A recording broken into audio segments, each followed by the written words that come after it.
The fluorescent lights of the courthouse hallway buzzed softly, a monotonous hum that seemed to amplify the tension hanging in the air.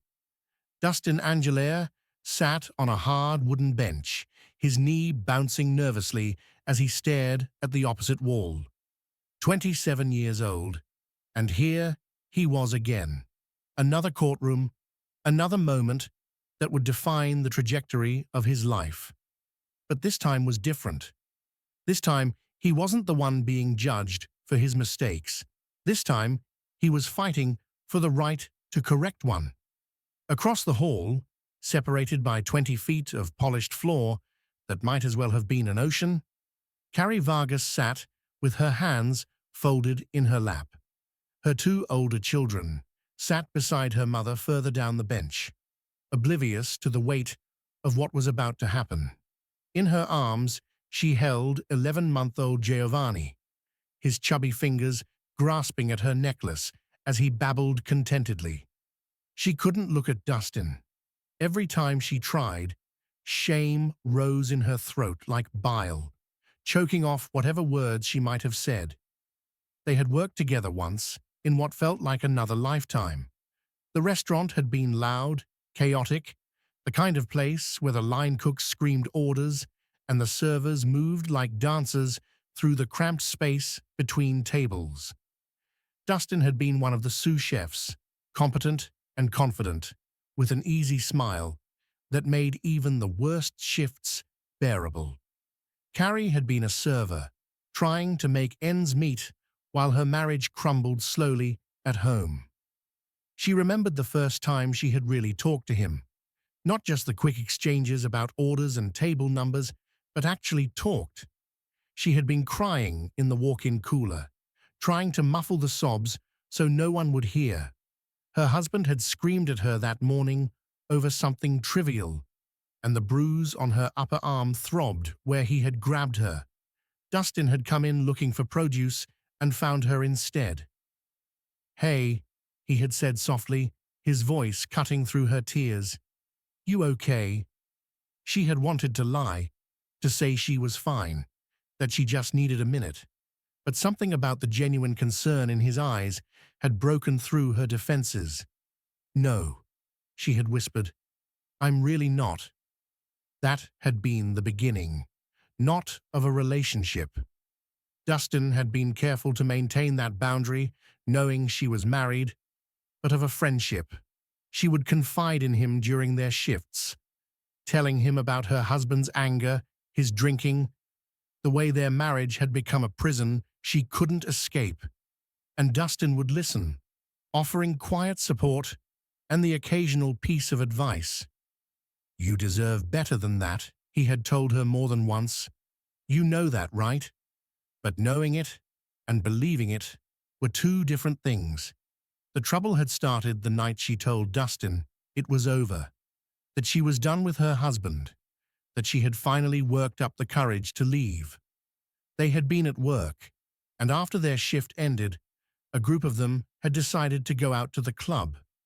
It was supposed to be harmless, just co-workers blowing off steam. But as the night wore on and the drinks kept coming, something shifted between them. Dustin remembered the way she had looked at him on the dance floor, the way her body had moved close to his, the unspoken invitation in her eyes. He had known it was a bad idea. She was vulnerable, freshly separated, and he had just gotten out of a relationship himself.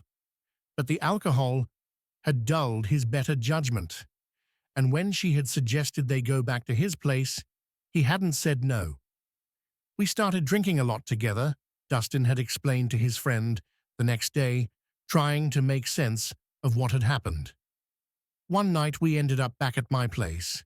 We had been at the club, got turned up, you know. One thing led to another. What he didn't say was how it had felt in the moment. How for those few hours, both of them had been able to forget their problems, to lose themselves in something that felt good and right and uncomplicated. They had used protection, at least at first, but somewhere in the haze of alcohol and desire, caution had been abandoned. The next morning had brought clarity and regret in equal measure. Carrie had left early, mumbling something about needing to check on her kids. Dustin had watched her go, already knowing that what had happened between them would complicate everything. He hadn't expected her to go back to her husband. "I wanted to work things out," Carrie had told him a few weeks later, her voice thick with emotion. "I know we're separated, but we have kids together. I have to try." Dustin had respected that, or at least he had tried to. He had backed off, given her space, tried to pretend that night hadn't happened. But his co-workers had noticed the way he looked at her, the way his eyes would follow her across the restaurant floor. "Dude, you're staring again," one of them had said, nudging him with an elbow. Dustin had looked away, embarrassed. But it was true. There was something about Carrie that drew him in. Maybe it was her resilience, the way she kept showing up and pushing through despite everything. Or maybe it was simpler than that. Maybe he just found her beautiful. When Carrie had discovered she was pregnant, panic had set in immediately. She had taken 3 tests, each one confirming what she already knew. The timing was impossible to pin down precisely. She had been intimate with her husband about a month before that night with Dustin. The math was complicated, the possibilities terrifying. Her first instinct had been to call Dustin. "I'm pregnant," she had said, without preamble, when he answered, "And it might be yours." The silence on the other end of the line had stretched for what felt like an eternity. Finally, Dustin had spoken, his voice careful. "Might be. I was with my husband too, about a month before you and me. So I don't know." Dustin had felt the ground shift beneath him. He had 2 children already, living with their mother in Washington state. He sent money when he could, called them every week, but the distance made being a real father nearly impossible. He had moved to Texas specifically to get away from serious relationships, to focus on getting his life together. A 3rd child had not been part of the plan. But as the reality sank in, something else emerged, a feeling he couldn't quite name. Responsibility, maybe, or hope. The possibility that this child could be his had awakened something protective in him, some primal instinct that demanded he know the truth. Carrie, meanwhile, had been torn. Part of her wanted the baby to be her husband's. It would make everything simpler, would give her marriage one last chance to survive. But another part of her, the part she tried not to acknowledge, wondered what it would be like if Dustin were the father. He had been kind to her, had listened when she needed someone to hear her. Maybe he would be different from her husband. Maybe he would be better. She had chosen to believe the baby was her husband's. It was easier that way, cleaner.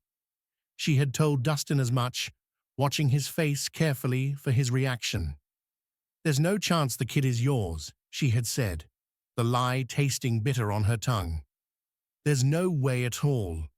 Dustin had nodded slowly, but she could see the doubt in his eyes. "Okay," he had said quietly. "If that's the truth, then okay." But it wasn't the truth, and somewhere deep down, they both knew it. Carrie had moved back in with her husband when she was 7 months pregnant. They had tried to make it work, really tried. He had been excited about the baby, had painted the nursery and assembled the crib. For a few weeks, it had almost felt like things might be okay, but old patterns were hard to break. The arguments started again. The drinking, the anger. By the time Giovanni was born, Carrie had known the marriage was over. There would be no fairy tale ending, no miraculous reconciliation. She was going to be a single mother of 3, and she was going to have to figure out how to survive. Dustin, meanwhile, had moved north to Austin, trying to put distance between himself and the situation. but the doubt gnawed at him constantly. He would lie awake at night, staring at the ceiling, wondering if somewhere in Temple a child was being born who carried his DNA. He had reached out to Carrie in September, before the baby was due, sending her a message on Facebook. "Look, whether you like me or not, you need to let me know if this is my child when the kid is born. I have a right to know." Carrie had read the message and deleted it without responding. She couldn't deal with Dustin's questions, not when she was trying to hold her marriage together with both hands. But the message had planted a seed of guilt that grew with each passing day. When Giovanni was born a month early, small but healthy, with a distinctive cry that could wake the whole maternity ward, Carrie had looked at his face and felt her heart sink. He didn't look like her husband. The shape of his nose, the set of his ears, they were different, familiar in a way that made her stomach churn with anxiety. She hadn't told Dustin about the birth. Instead, she had posted pictures on social media, soft focus shots of the baby swaddled in hospital blankets, and hoped that would be enough to satisfy any lingering curiosity. It wasn't. Dustin had moved to Washington to be closer to his other two children, but Texas had a way of following him. Friends from Temple would mention seeing Carrie around town, would comment on how she was doing, would casually drop the information that she'd had her baby.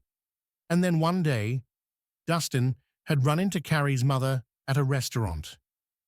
"Congratulations on the grandbaby," he had said politely, making small talk. Carrie's mother had lit up, pulling out her phone to show him pictures. And there, in the bright screen of a smartphone, in a crowded restaurant, Dustin had seen Giovanni's face for the first time. The gut feeling that had been dormant for months roared back to life with overwhelming force. That child looked like him. The resemblance wasn't perfect. Babies rarely looked exactly like anyone at that age, but there was something there, something in the shape of the face, the expression, the way the baby's mouth curved. Dustin had thanked Carrie's mother and left the restaurant in a daze, his mind racing. He had to know. Whatever it took, whatever the cost, he had to know if that child was his. But when he had reached out to Carrie again, she had shut him down. "Leave me alone," she had written. "I don't need your help. Don't contact me again." Dustin had respected that for a while, but the knowledge that there might be a child out there who needed him, a child who might grow up the way he had, without a father, was too much to bear. He had grown up in the foster system after being removed from his father's care at 13. The years that followed had been hard, marked by anger and poor choices and stretches in juvenile detention. It had taken him years to get his life on track, to become the kind of man he wanted to be. He couldn't let another child go through that. He couldn't let his son, if Giovanni was his son, grow up wondering where his father was, why he hadn't cared enough to stick around. So when Giovanni was 6.5 months old, Dustin had reached out to Carrie one final time. "I need to know," he had written. "Please, if there's any chance he's mine, I need to know." Carrie had stared at that message for a long time before responding. Her marriage was officially over by then, the divorce papers filed. She was working 2 jobs to make ends meet, exhausted and overwhelmed, and drowning in responsibility. And Giovanni, beautiful, sweet Giovanni, was starting to look more and more like Dustin with each passing week. She had finally admitted the truth. "He might be yours," she had written back. "I think he looks like you. I don't know for sure, but I think he's yours." That admission had led them here, to this courthouse hallway, to this moment of reckoning. Dustin had agreed to take a paternity test, despite his doubts about Carrie's honesty. She had lied to him before, multiple times, Why should he believe her now? But the possibility that Giovanni was his son overrode every other concern. The bailiff appeared in the doorway. Angelea versus Vargas, we're ready for you. They stood simultaneously, like actors responding to a cue. Carrie adjusted Giovanni in her arms, whispering something soothing to him as they walked toward the courtroom.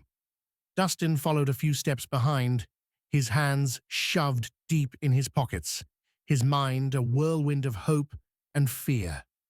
Judge Lauren Lake sat behind her bench, a commanding presence, with eyes that seemed to see through pretense and into truth.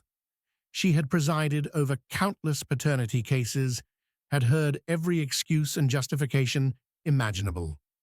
But each case was unique, each family's pain distinct and deserving of attention. This is the case of Angelea versus Vargas, she began, her voice carrying authority tempered with compassion. Mr. Angelea, you claim the defendant, Miss Vargas, was married and having an affair with you when she got pregnant. Yes, Your Honor, that's correct, Dustin said, his voice steady despite the nerves jangling through his system. The courtroom audience gasped. The word affair carried weight, implied deliberate deception and betrayal. Judge Lake pressed on. Now you say she initially told you that you were not the father of her 11-month-old son, but then dropped the bomb that the child was indeed yours after her marriage was over. Is that correct? That is correct. Judge Lake turned to Carrie, whose face had flushed with shame. Miss Vargas, you admit that you lied to Mr. Angelea because you say you were trying to save your marriage. Yes, Your Honor. Carrie's voice was barely above a whisper. Giovanni squirmed in her arms, sensing his mother's distress. But now that your marriage is over, you claim you are convinced he is the father of your son, and you're here to prove it today. Yes, Your Honor. The judge's expression was unreadable as she studied them both. Mr. Angelea, how did you end up in a relationship with a married woman? Dustin leaned forward slightly. Well, first of all, Your Honor, Miss Vargas and I, we were never in a relationship. We worked together. We were good friends. She would come to me to confide about her rocky relationship with her husband. That's what happened at first. Then a few weeks later, she came in, said, "It's the last straw. I'm completely done with him." Next thing you know, we became better friends. She brought her kids over a few times. We'd go out at night. We started drinking a lot together. He paused, choosing his words carefully. One night, we ended up back at my place. We had been at the club, got turned up. We went to the house, started doing our thing. Judge Lake raised an eyebrow. Your thing. The courtroom chuckled, and Dustin felt heat rise in his cheeks.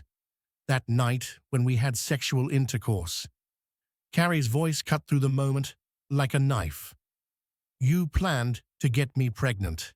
I feel like you did. Oh, now that's a...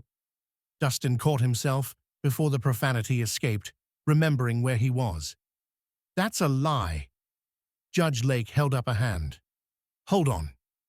I realize that you may hear some things that will evoke intense emotion, but you're not going to act a fool or use inappropriate language in this courtroom. You understand? Yes, Your Honor. I apologize. So you got to find a better way to express yourself. Continue. Carrie took a shaky breath. Okay. That night, Your Honor, I feel like from the beginning, he's always stalked me. Even my friends at work would always tell me, you know, he's looking at you again. Look at him. Really? Judge Lake's tone suggested skepticism. And they said the same thing to you, Mr. Angelea? Yeah. Look, Carrie's over there looking at you. Why would I look at you if I didn't have any feelings for you? If I didn't like you? I don't know. 'Cause obviously you're lying again, Carrie shot back. I'm not lying. I did not plan anything that night, Your Honor. We even started out using protection. Carrie continued over him. He was doing the stalker thing, where I would see him staring at me, and I'd turn and look, and yeah, there he goes again. Well, look at you, you're beautiful, Dustin said, and the audience made a collective awe sound. Come on now, any man who likes women would stare at you. The compliment hung in the air, genuine despite the tension. Judge Lake studied the dynamic between them. The attraction was still there, complicated by resentment and hurt, but undeniable. So, wait a minute, the judge interjected. You're at work, and people are saying to you, oh, he's looking at you. This is making you feel uncomfortable, or you just feel like the guy thinks you're beautiful. I'm like, meh, Carrie said with a shrug. Well, you're looking back, Dustin pointed out. Yeah, because they would tell me you're staring at me again. You looked back and smiled, though. You looked back and gave me the googly eyes. I knew I had you. That's why. The audience laughed, and even Carrie couldn't suppress a small smile at the memory. For a moment, the anger dissipated, replaced by the ghost of what they had once been to each other. Judge Lake brought them back to the present. So, at this point you're married, Miss Vargas? Your Honor, at the time we were separated. So you two were intimate? Yes, just once. And then you found out you were pregnant? Yes, Your Honor. Were you also intimate with your husband at the time? Carrie nodded, her voice small. Yes, Your Honor. A month before me and Dustin had sexual intercourse. Me and my husband were still, so within a 30-day or less time period, you had been intimate with your husband, and also Mr. Angelier. Yes, Your Honor. Dustin leaned forward. She told me it was over between her and her husband, Your Honor. It was, Carrie insisted. Judge Lake fixed her with a steady gaze. Well, she just told the court that she was separated. I try to tell people all the time that you're married until you're divorced. But look, that relationship is for them to handle. I'm trying to understand, during the period of time this child could have been conceived, how many possible fathers are there? There's only him and my ex, Carrie admitted. The judge turned to Dustin. So do you immediately think it was your ex's, or do you think it was Mr. Angelier's, or are you just clueless? She told me the baby was mine, Dustin said firmly. Next thing you know, she's telling me it's her husband's. Carrie's voice cracked. I wanted to work things out with my husband, Your Honor. I wanted to. You got to face reality. So when you first found out you were pregnant, Miss Vargas, did you call Mr. Angelier and say this child is yours? Yes, Your Honor, I first did. Then you decided, I want to try to work this out with my husband. So you tell your husband that it's his. There could be a chance that it was his, Carrie said defensively. Dustin scoffed. Another lie. No, he was willing to take over responsibility, even if it wasn't his. But at 7 months, that's when I got back with him. We actually moved in together. We were trying to work things out. So you tried to work it out? Judge Lake asked. We tried, but it didn't happen. It just didn't work. And at this point, did you tell Mr. Angelier, I'm working it out with my husband? I'm trying. You're not the father.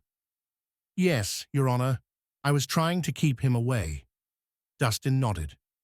And I respected that. You told me one time I didn't contact you again. Yes, but you were still texting on Facebook, asking questions. No, I said, if you want to be a real man about it, you gotta let me know if that kid looks anything like me, 'cause I want to know. Judge Lake held up a hand. So what you're saying is, after you told Mr. Angelier you were pregnant and asked him to give you some space because you're trying to work this out with your husband? Yes, Your Honor. I moved away anyhow, You respected that to a certain extent, Judge Lake said to Dustin, but in your mind, you knew you could possibly be the father. I had a gut feeling. So come September-ish, I contacted her and her husband saying, you know what? Reality, whether you dislike me or like me, you need to let me know if this is my child when the kid is born. But she never told me when he was born. I heard from people around town. Then I ran into her mum at a restaurant one day, and she showed me a picture, and that put the gut feeling back in there. Carrie's face crumpled. I didn't want Mr. Angelier to be the father. I didn't want to have another kid. Well, there we go, Dustin said quietly. But the kid deserves better, Carrie continued through tears. He's got to have a mum and a father. We need to come to some resolution, Dustin agreed.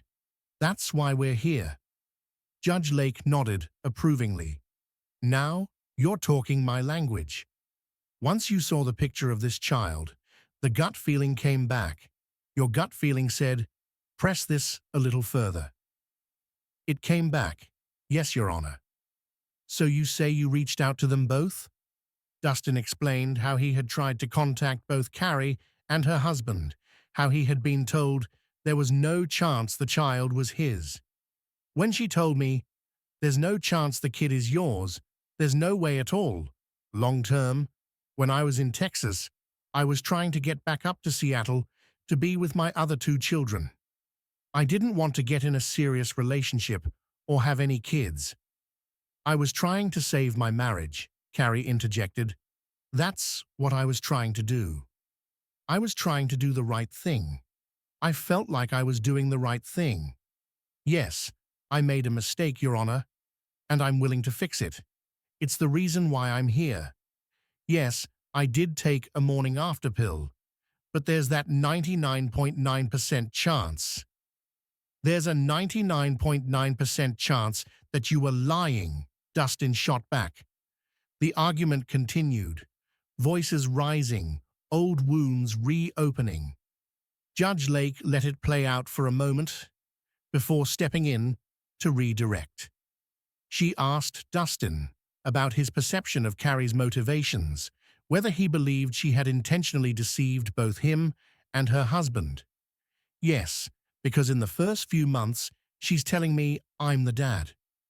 Then I end up getting a job up north. She told me, I want to try to work things out with my husband. I don't want him to try to get me for adultery or have anything happen with my children. I said, well, I can respect that. Do your thing. I moved up to Austin. She still lived down in Temple. I was 45 minutes away. I didn't talk to her. He described hearing updates through mutual friends, learning that Carrie was getting close to her due date, reaching out in September, only to be met with silence. No, I didn't hear nothing. I moved to Washington, and she contacts me on Facebook when the child's 6.5 months old. That's when he looked like him, Carrie explained. My husband left. I don't have no more money. Really? No more money? Dustin's voice dripped with sarcasm. Judge Lake cut in. Wait a minute. So why did she lie? You were the one asking me if I needed money, Carrie protested. Hey, let me help you out because I feel like I'm the dad. You told me, well, you have a child here now, so… I have a big heart, Dustin said. If he is my kid, I took your word again. And I told you, no, I don't need your help. I got this. I had 2 jobs. And then I helped you out. Yeah, you helped me out. But then you kept asking me, do you need some more help? You need some more help? No, I don't need your help. Dustin shook his head. Yeah, 'cause then the belief went away. I took a step back and said, hey, she lied to me from the get-go. She lied to her husband. I didn't lie to him, Carrie insisted. I told him there was a chance it couldn't have been his, and he knew that. Then why did he tell me different? You got proof? No, I don't. Judge Lake leaned forward. So, Mr. Angelaire, do you feel like the only reason she's coming back to you now is because it didn't work out with her husband? Dustin considered the question carefully. I believe, if her and her husband were still married, everything was still going on well with them, I would never even hear about this. But I also see where she's coming from, because she wants her son to have a father. And if he is my son, I want to be his father. I want to be involved in his life. And I wanted you to be involved, Carrie said earnestly. I want you to be there. The audience applauded, responding to the genuine emotion in both their voices. Despite everything, the lies, the confusion, the hurt, there was something real here, something worth fighting for. Judge Lake asked to see a picture of Giovanni, and Jerome brought forward a photo. The judge studied it carefully before showing it to Dustin. Beautiful little boy. You're emotional looking at your child because you feel. He calls me Daddy, Carrie said through tears. I'm just hurting for him because I want him to be there for him.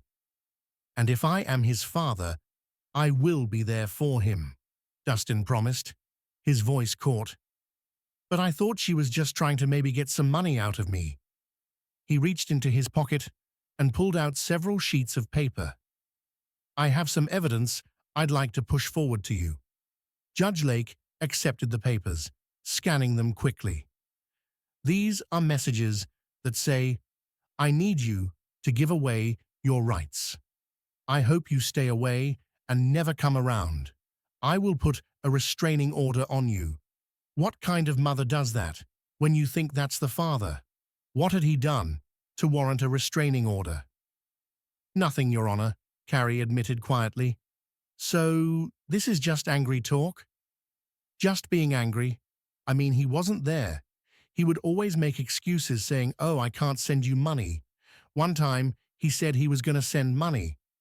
I waited at Walmart for him to send the money, and he never called me. I waited at least 4 hours for him to call me back. He never called. I had a seizure, Dustin explained. I was in the hospital. I have a medical record. He says that every single time. Judge Lake raised a hand. But now, I have to say this to you. When he was there in your face, and you wanted to try to work it out with your husband, you said, look, give me some space. I want to try to work this out, and I think the child is my husband's. So, he went off. He was born a month early, Carrie said. So, I was thinking, hey, maybe it is my husband's child. Okay, I'll even give you that, Judge Lake conceded. But you got to give a man a chance to digest it and get prepared and get his money in order. You told him to go off, and you were going to be with your husband. And then when you called him back and said, okay, well, I think he looks like you. This is your child. Get ready to get in gear. He still didn't know definitively. The audience applauded, recognizing the fairness of the judge's observation. Dustin nodded vigorously. Davronbek Orziev, October 24th, 2025, 7:39 p.m. When she told me that, it finally had put my gut feeling at rest, he explained. And I helped her out a few times. I helped her out with what I could.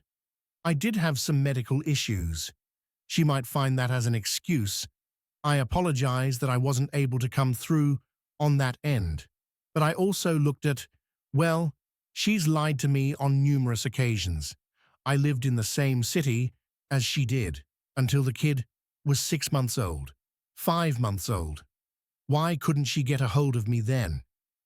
I felt like he was starting to look more like you, Carrie said softly, and I wanted you to be there. Do you think he looks like me now? Dustin asked. Yes. Do you? 'Cause my other 2 kids resemble me, spitting image. Of course he's going to look like the mother too. It's not just going to be me, but I don't see many of my traits. I have straight hair. He's got your lips, your nose, and your ears. He is a handsome boy, Dustin admitted with a small smile. The courtroom laughed and applauded. Judge Lake waited for the noise to die down before addressing Dustin directly. This is also particularly important to you because you didn't know your father. Dustin's expression grew serious. Exactly. I just reunited with my father after 15 years, and it's been great. It's been tough growing up without a dad, and I don't think any kid deserves growing up without either one of their parents. That's why I want to get to the bottom of this. What was it like for you? The question opened a floodgate Dustin had kept carefully sealed. I didn't have no structure. I didn't have no direction. I was in and out of jail. I lived with my dad till I was 13, and I was straight-laced. Then I got taken away by CPS, and I didn't see him again until 2 weeks ago. I'm 27 now, so it was very tough. I have an older brother who tried being a father figure to me, and he kind of was, but do you believe that it was this experience that kept you asking those questions to Miss Vargas? Judge Lake asked gently. That kept you trying to figure out, is this my child? Even when you had the doubts, you still wanted to know because you didn't want the cycle to repeat itself. Yes, Your Honor. I mean, look at him. Why does he deserve to only have one parent? That's why I'm here today, Carrie added, her voice breaking. Me too. And that's why I want to know if he's my son. 'Cause he deserves better than that. And I know she's a great mother. I know she is. I saw her with her other 2 children. She's a great mother. Judge Lake's expression softened. You know, I will say this, 'cause I came down on you very hard in this courtroom, and I wanted you to take this seriously. However, I will say that I have seen many men come into this courtroom, and a woman gives them the out and says, "You're not the father. Go ahead about your business," and they do just that. I commend you because you kept persisting to figure out whether this was your son. And that's commendable. The audience erupted in applause. Dustin looked down at his hands, emotion evident in the set of his shoulders. Judge Lake turned to Carrie. Miss Vargas, what are you feeling at this time? Emotional, Carrie whispered, tears streaming down her face. Because I want him to have a father. And that's the reason why you really tried to work it out with your husband. Because you really wanted him to have, I was only trying to save my marriage, that was it. And it didn't work. And I'm sorry, I made a mistake. We all make mistakes, Judge Lake said kindly. You're forgiven. We most certainly all do. Now, with that said, are you ready to learn the results? Yes, Your Honor, they said in unison. Jerome stepped forward with the envelope, handing it to Judge Lake with ceremonial gravity. The courtroom fell silent. Carrie held Giovanni tighter. Dustin closed his eyes briefly, perhaps praying. Judge Lake opened the envelope, her face revealing nothing as she read. Then she looked up at them both. Davronbek Orziev, October 24th, 2025, 7:39 p.m. The results were prepared today by DNA Diagnostics, and they read as follows. In the case of Angelera versus Vargas, as it pertains to 11-month-old Giovanni Vargas, the pause seemed to last forever. Mr. Angelera, you are the father. The courtroom exploded.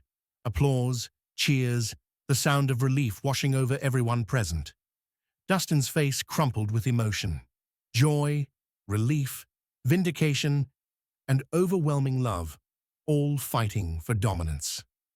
Carrie sobbed openly, clutching Giovanni to her chest. Thank you.